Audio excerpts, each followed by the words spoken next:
Olá, caro aluno, cara aluna do nono ano do Colégio Salesiano Dom Bosco, tudo bem? Meus queridos alunos, nós ainda estamos passando por um momento delicado, nós ainda estamos passando por um momento de pandemia, por um momento onde a gente precisa estar afastados fisicamente um do outro, mas a gente não deve efetivamente se isolar. E quando eu falo de efetivamente se isolar, é deixar de interagir com as pessoas. A gente não, a gente não pode, nesse momento, interagir corpo a corpo. Mas a gente pode interagir de várias outras formas e uma delas é essa, as nossas videoaulas. Ok? Então, eu, professor Leonardo Oliveira, convido-lhes a participar dessa interação e a dar continuidade aos nossos estudos. Hoje, nós vamos, pessoal, falar um pouco sobre o nosso capítulo 4. O nosso capítulo 4, pessoal, ele tem o título do átomo à biosfera. Ou seja, do micro ao macro, do pequeno ao grande, fazendo uma evolução, ok? E isso nós precisamos conhecer, a gente precisa acompanhar, ok? Então vamos lá, vamos começar. Quando a gente fala, pessoal, de átomo, a gente precisa começar a identificar, a observar algumas teorias de fundamental importância para o momento histórico, para o momento que era vivido. Por exemplo, dois filósofos chamados Demócrito e Leucipo, em 400 a.C., eles estudavam o átomo. Ou melhor, eles estudavam a natureza. E aí, em um determinado momento, eles estavam caminhando na, na praia e olharam lá para aquela faixa de areia e pensaram o seguinte: poxa, se a gente olha para a faixa de areia, a gente vê todo um contínuo, uma estrutura mais ou menos homogênea, como sendo a mesma coisa. Quando eu me baixo, que eu pego na areia, eu observo que essa estrutura que era antes um contínuo, ela é formada por minúsculas partículas, por minúsculas estruturas. Será que tudo que existe na natureza também é formado por essas minúsculas estruturas? E aí, essa pergunta, eles foram refinando as ideias, as imaginações, e idealizaram, pensaram que sim, que toda matéria ela poderia ser dividida e chegada sempre em uma estrutura fundamental, uma estrutura elementar, que a essa estrutura eles deram o nome de átomo. O que significa o átomo? A seria a nossa palavra, o nosso prefixo de negação, e tomo significa parte. Então o átomo é aquele que não tinha mais parte, ok? Isso, pessoal, como eu já havia dito para vocês, foi em 400 a.C. Vocês sabem que na evolução histórica, em determinados momentos, a ciência ela é deixada um pouco de lado. E aí ela fica adormecida. Porém, em alguns momentos ela tenta renascer. E ela tenta renascer, ela tenta ressurgir, por exemplo, com a ideia dos quatro elementos. Tudo era formado por quatro elementos. Né? Na época dos alquimistas, eles imaginavam que tudo que existia na natureza era formado por quatro entidades elementares: terra, ar, água e fogo. Isso daí mais ou menos no século XVI. Os alquimistas buscavam basicamente duas coisas: o elixir da longa vida e a pedra filosofal. O que era o elixir da longa vida? Era um líquido que o indivíduo iria tomar e viver eternamente. O que era a pedra filosofal? Era a característica que se buscava, a reação que se queria produzir no intuito de transformar elementos comuns, metais comuns, em um metal muito valioso, que era o ouro. Ok? Então isso foi a busca durante muitos anos de muitos alquimistas. Se a gente leva, assim, se a gente observa certos detalhes, a gente pode até fazer alusões aos dias de hoje. Por exemplo, se a gente for olhar alguns anos atrás, um indivíduo com 40 anos de idade já era um indivíduo que estava prestes a morrer. Um homem, uma mulher com 40 anos de idade já era um idoso. Depois de alguns anos, como por exemplo, se a gente observa hoje, com a evolução da medicina, com a evolução da ciência, facilmente a expectativa de vida de um brasileiro é de mais de 70 anos. Ok? Então, de certa forma, a gente pode até dizer que o elixir da longa vida foi alcançado. Não como se pensava, não como um líquido que o camarada iria beber e iria viver eternamente. Mas a vida, sim, foi prolongada um pouco, né? Obviamente. Quando se fala de pedra filosofal, não se consegue, não se conseguiu ainda, e eu digo ainda porque na ciência a gente não sabe o que é que vem amanhã, pode ser que se consiga, não se conseguiu transformar elementos comuns em ouro. Mas hoje se sabe que existem elementos que se transformam em outros através de um fenômeno conhecido como a radioatividade. Então, assim, não exatamente como se imaginava, mas algumas dessas características foram descobertas. E aí a gente pode destacar, em 1661, Robert Boyle, né, foi o cara que discordou da teoria dos quatro elementos. Ele disse, não são só esses quatro elementos que formam tudo que tem na natureza. Tem mais coisa. E aí foi criada a teoria do flogisto. O que é a teoria do flogisto? A teoria do flogisto é uma teoria que afirma que tudo que existe na natureza, ou melhor, tudo aquilo que pode sofrer combustão, tudo aquilo que pega fogo, só pega fogo porque ele tem uma entidade dentro dele, uma entidade elementar dentro dessa estrutura, que faz com que ele pegue fogo. E essa entidade foi chamada de flogisto. Então, a teoria do flogisto, olha aí as três informações. A teoria do flogisto buscava entender o fenômeno da combustão, como eu disse, certas substâncias pegam fogo e outras não. Por que algumas substâncias queimam e outras não?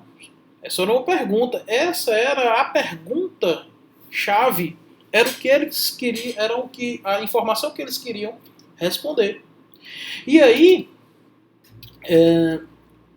Stoll, que era discípulo de Boyle, criou efetivamente a teoria do flogisto. E o que dizia a teoria do flogisto? Que você tinha um elemento X, esse elemento sofria combustão liberando o flogisto para a natureza. Ok? Só que essa teoria ela tinha uma falha. Por quê? Se a substância X era formada, por exemplo, o carvão, era formada por cinzas mais flogisto, se presume que toda vida que uma substância queimar, que uma substância sofrer combustão, a massa no final vai diminuir. A massa das cinzas é para ser menor do que a massa do X. Só que tinham substâncias que isso não acontecia. Pelo contrário, quando ela queimava, ela aumentava de massa. E a galera, poxa, tem alguma coisa de errado aí nessa teoria do flogisto. Ela não pode estar certa. Porque o elemento liberou o flogisto. Como é que a massa dele aumentou? Muito bem. A ciência continua evoluindo. O carvão era quase totalmente formado por flogisto. o que justifica a não ocorrência da reação inversa. Ou seja, você não tinha como capturar o flogístico de volta, juntar com as cinzas e formar o carvão. Como alguns metais, após sofrerem combustão, aumentavam de massa. Olha aí a informação. Se o flogisto era liberado, não tem como ele incorporar massa. Pelo contrário, ele vai liberar. Ok? E a pergunta fundamental: qual a necessidade do ar para que a combustão ocorresse? Essas informações, pessoal, levaram à descoberta, por exemplo, do elemento químico oxigênio. Por que o oxigênio? O que o oxigênio tem de especial? Se viu que a teoria do flogista estava errada. Por quê? Porque a estrutura que era responsável efetivamente por fazer com que aquela substância sofresse combustão não era o flogisto, era o elemento químico oxigênio que existia no ar. Você pode fazer na sua casa uma experiênciazinha simples. Você pega uma vela, um pires, né? Fixa a vela no pires, bota um pouco d'água no pires e tenta colocar um copo em cima dessa vela. Você vai ver que a vela vai apagar. E a vela apaga por quê? Porque não tem oxigênio, porque não tem ar. Todo o oxigênio do ar que está dentro do copo foi consumido. Então a combustão acaba. E foi nesse momento em que se descobriu o elemento químico oxigênio, que se descobriu que o que era responsável pela combustão era o oxigênio e não o flogisto. Daí a teoria do flogisto foi esquecida. E vieram as leis ponderais. Se a gente leva em consideração a etimologia da palavra, ponderar significa atribuir peso. Então, quando a gente fala de lei ponderal, a gente está falando de uma lei que faz uma relação mássica, que faz uma relação de massa. Ok? Na realidade, nós temos 3 leis ponderais e uma lei volumétrica. Nós vamos estudar, nesse primeiro momento, as 2 primeiras leis ponderais. Nós vamos estudar a lei de Lavoisier e a lei de Proust. O que é que diz a lei de Lavoisier? Lavoisier foi o cientista que elaborou uma frase que até hoje é muito citada. Ele diz que na natureza nada se perde, nada se cria, tudo se transforma. E aí a gente pode levar para uma passagem bíblica para aqueles que acreditam numa entidade superior, que diz o seguinte: porque tu és pó e ao pó retornarás. Ok? Então, nada se perde, nada se cria, tudo se transforma. Essa lei de Lavoisier, ela ficou conhecida como a lei da conservação da matéria, que tem uma condição de ocorrência. A lei da conservação da matéria, ela só é válida se o sistema no qual ela está acontecendo, o local onde a reação está acontecendo, for um sistema fechado. Se for um sistema aberto, a lei de Lavoisier está válida.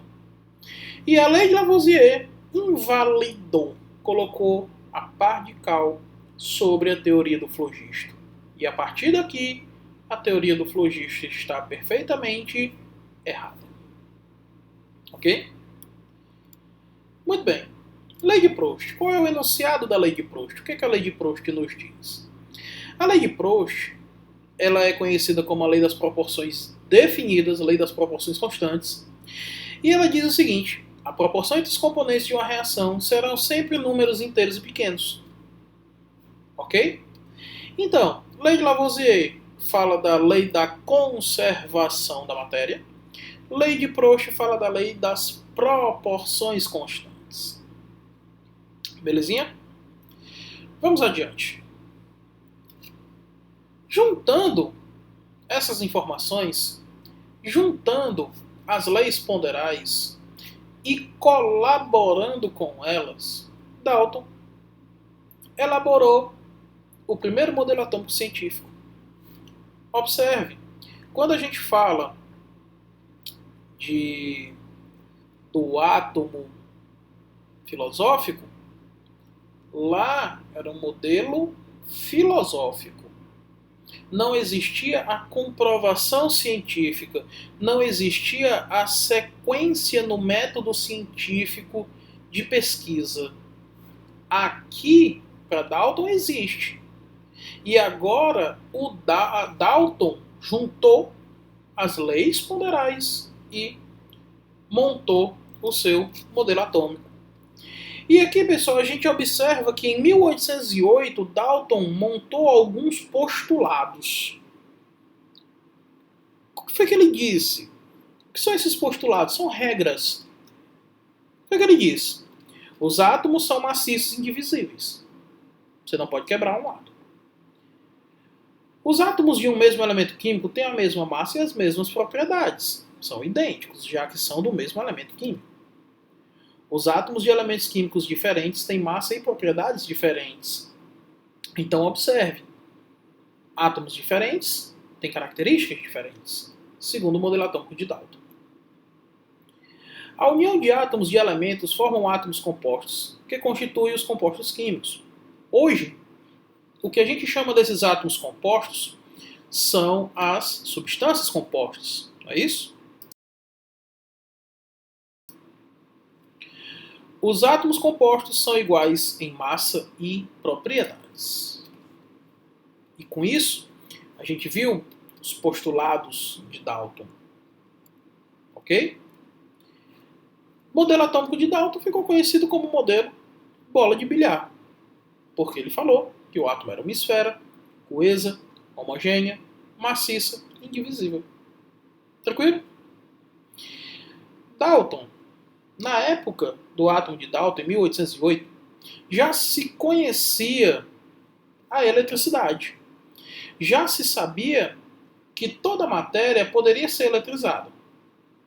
As pessoas imaginaram, poxa, se a matéria pode ser eletrizada e a matéria é formada por átomos, isso quer dizer que os átomos também podem ser eletrizados. Mas como é que eles vão ser eletrizados se não tem nenhum tipo de carga elétrica lá dentro? Foi o que a galera fez. Vamos perguntar a Dalton. Dalton, por que a matéria consegue ser eletrizada? Dalton não conseguiu responder. E esta foi a grande falha do modelo atômico de Dalton. Dalton não explicou a natureza elétrica da matéria.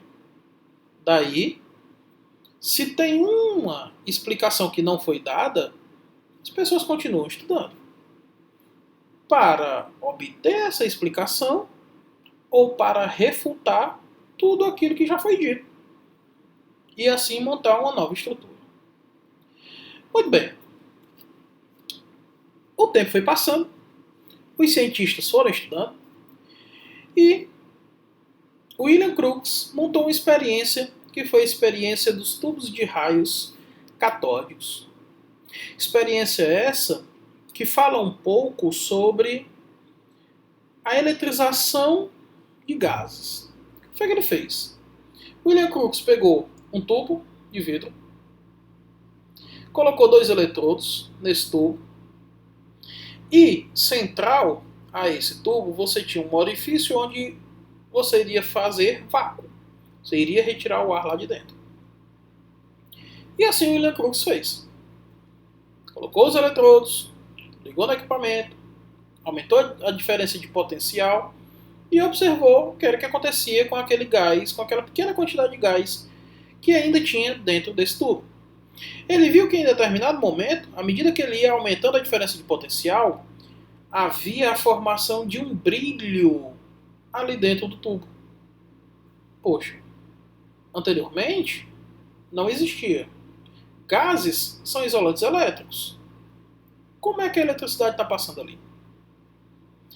E aí, com essa informação, com os tubos de raios catódicos, William Crookes concluiu, chegou à informação de que havia uma partícula ali dentro que fazia com que as estruturas brilhassem.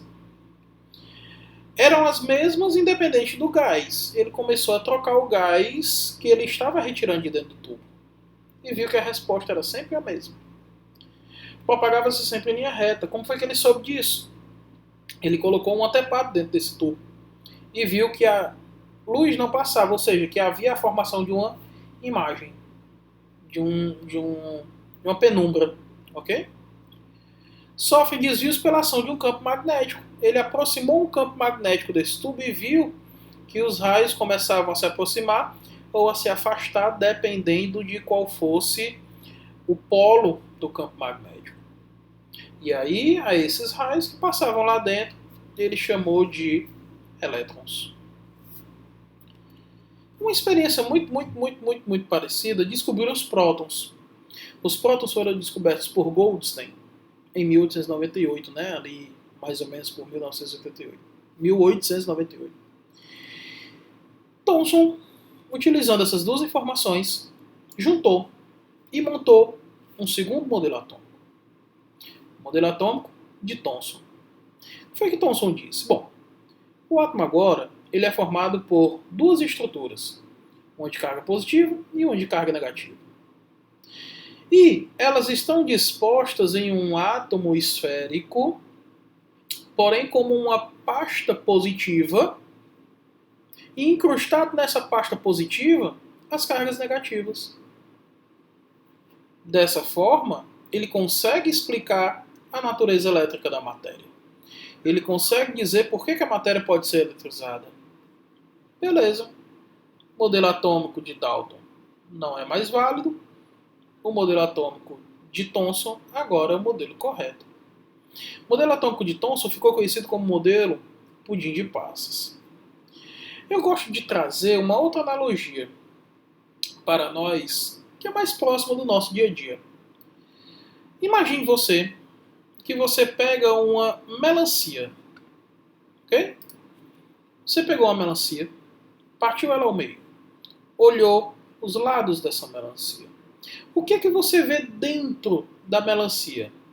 Você vê a polpa vermelha e você vê as sementes, não é isso? Aquela polpa vermelha seria mais ou menos como se fossem os prótons e as sementes seriam os elétrons, ok? Então isso seria mais ou menos aqui a grosso modo o modelo atômico de Thomson de uma forma mais próxima da nossa realidade. Ok, pessoal? Muito bem. Vamos adiante. A experiência de Rutherford. Eu não sei se vocês lembram, mas logo no começo da aula eu falei sobre a pedra filosofal.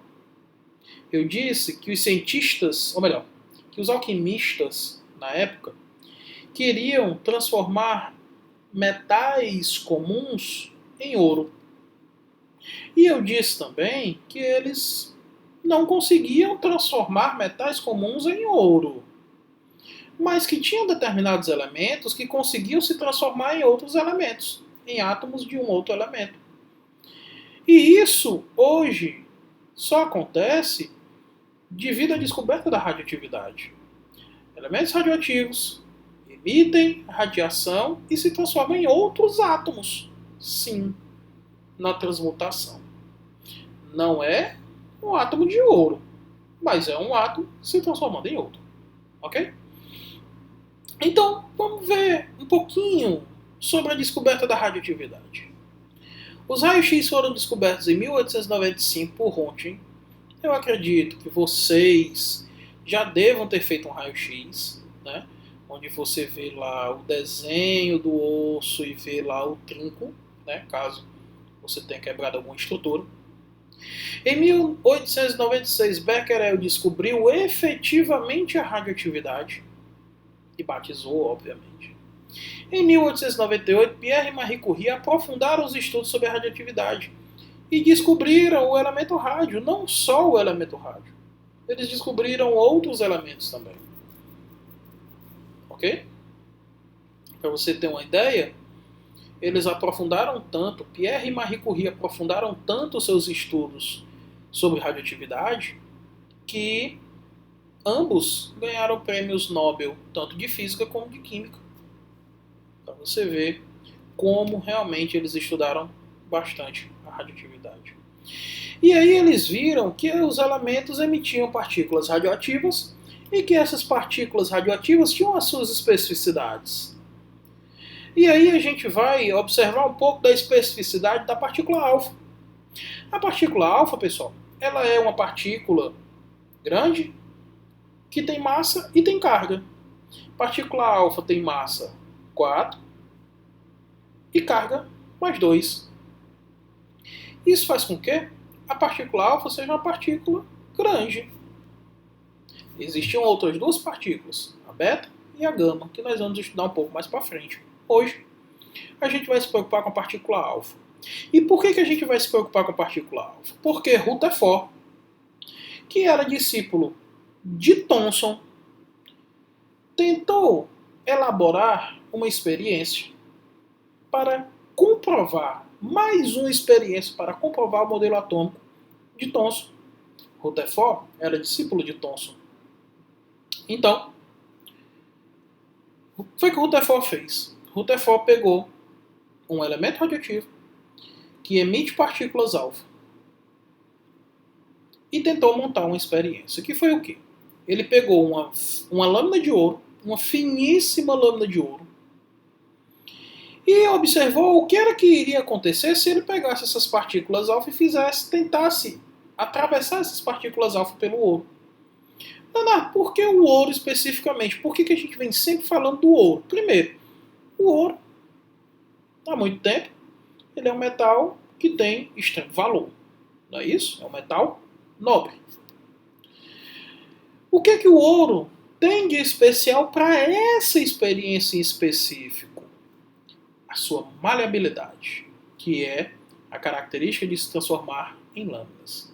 Para você ter uma ideia, você pegando 1 grama de ouro, você consegue transformar ele em 1 quilômetro de fio.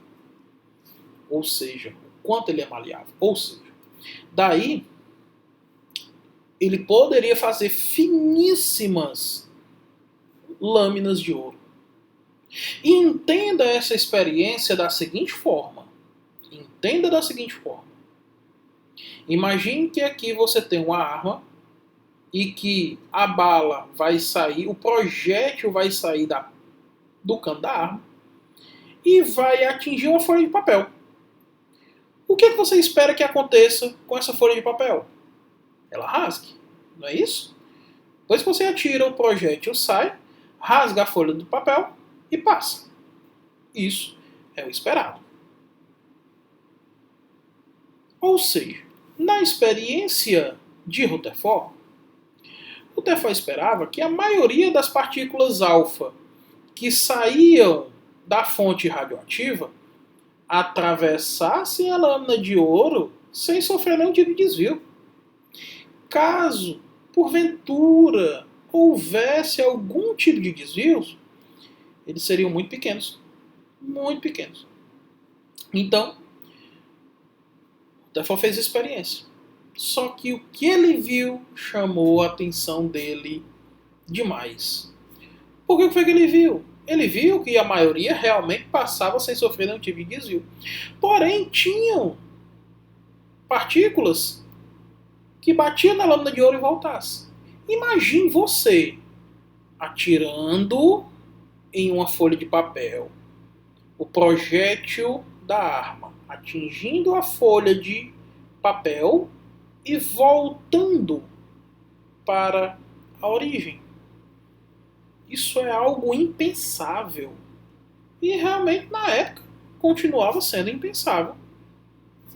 Então, Rutherford imaginou, bom, o átomo não era daquela forma. O átomo não é como Thomson falou. Infelizmente, Thomson, temos que mudar o átomo. Daí, o que foi que Rutherford disse? Bom, se a maioria das partículas alfa passa sem sofrer nenhum tipo de desvio, o que isso quer dizer? Quer dizer que o átomo ele é cheio de nada. Ele é cheio de vazio. A maior parte do átomo é formada por espaços vazios. Se é uma pequena parte que sofre desvios, o que é que isso quer dizer? Quer dizer que, que existe uma pequena estrutura onde essas partículas alfa batem e sofrem desvio. A estrutura grande ele chamou de eletrosfera. A estrutura pequena ele chamou de núcleo. Olha aí.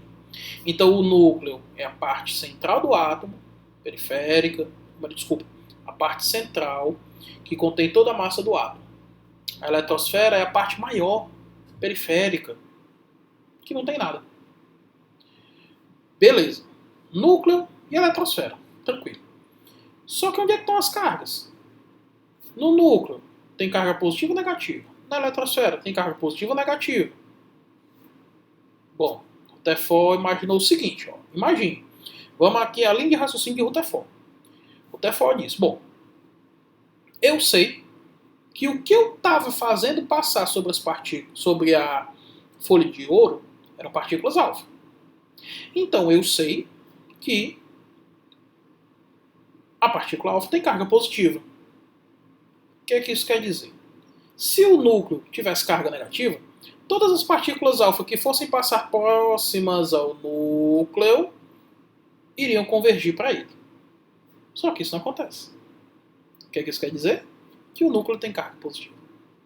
Ah, Leonardo, mas o elétron, ele não vai atrair as partículas alfa? Vai. Só que o elétron, pouco depois da descoberta dos raios catódicos e dos raios anódicos, Millikan fez uma experiência onde ele descobriu a relação entre a massa e a carga do elétron. E se observou que a massa do elétron era aproximadamente igual a zero. Ou seja, o elétron gira infinitamente mais rápido do que o que a partícula alfa consegue progredir. Daí, como ele gira muito rápido, ele não consegue atrair as partículas alfa e elas conseguem passar. Então, Rutherford compilou essas informações. Como? Rutherford afirmou que os elétrons giram ao redor do núcleo como se fossem os planetas girando ao redor do Sol. Daí o modelo atômico de Rutherford ficou conhecido como modelo planetário ou sistema solar. Ok, pessoal?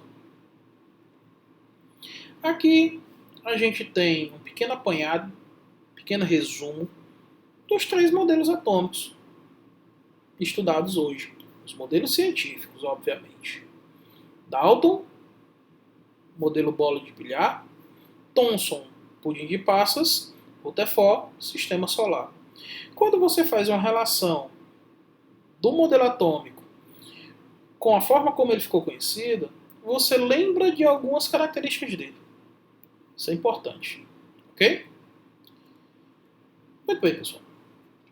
Para a gente observar aqui, para a gente fixar um pouco o conhecimento, a gente vai resolver 3 questõezinhas rápidas e tranquilas.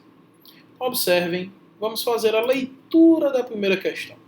O que é que diz a primeira questão?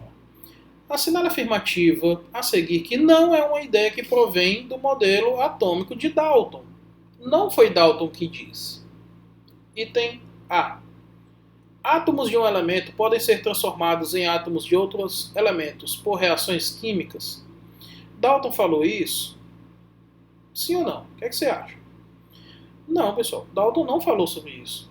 Dalton falou que átomos de elementos químicos podem reagir e transformar-se em átomos compostos, não em átomos de outros elementos, ok? Então, nessa primeira questão, o nosso item correto é o nosso item A. É o nosso gabarito. Todos os outros itens foram informações faladas por Dalton. Como no item B. Ó. Todos os átomos de um dado elemento têm propriedades idênticas, as quais diferem das propriedades de átomos de outros elementos. Correto. Item C. Um elemento é composto de partículas indivisíveis e diminutas chamadas átomos. Correto. Dalton falou sobre isso. Ok? Item D. Compostos são formados quando átomos de diferentes elementos se combinam em razões bem definidas. Olha aí, razão, lei de Proust. Dalton utilizou a lei de Lavoisier e a lei de Proust para formular o seu modelo atômico. No item E, os átomos são sistemas homogêneos. Sim. Dalton disse que o átomo é uma esfera maciça, indivisível, indestrutível, homogênea, coesa. Ok? Então, essa é a primeira questão. Nosso gabarito é o nosso item A. Vamos à segunda questão. No fim do século XIX, começaram a aparecer evidências de que o átomo não era a menor partícula constituinte da matéria. Em 1897, tornou-se pública a demonstração da existência de partículas negativas, por um inglês de nome. Pessoal, quem descobriu as partículas negativas foi Crookes. Porém, quem apresentou à sociedade foi Thomson. Então, nessa segunda questão, você marca como item correto o nosso item D, de dia. Ok? Vamos adiante. Terceira e última questão. Rutherford, ao fazer incidir partículas radioativas em lâmina metálica de ouro, observou que a maioria das partículas atravessava a lâmina. Algumas desviavam e poucas refletiam. Identifique, dentre as afirmativas a seguir, aquela que não reflete as conclusões de Rutherford sobre o átomo. Vamos lá, item A. Os átomos são esferas maciças e indestrutíveis. Rutherford disse isso? Não, pessoal. Quem disse isso foi Dalton. Então, nessa terceira questão, nosso item correto é o nosso item A. Ok? Então, galerinha, essa foi a nossa aula de hoje. Eu espero que vocês estudem, deem continuidade, fiquem em casa, lavem as mãos e na próxima semana a gente se encontra. Abraço, pessoal.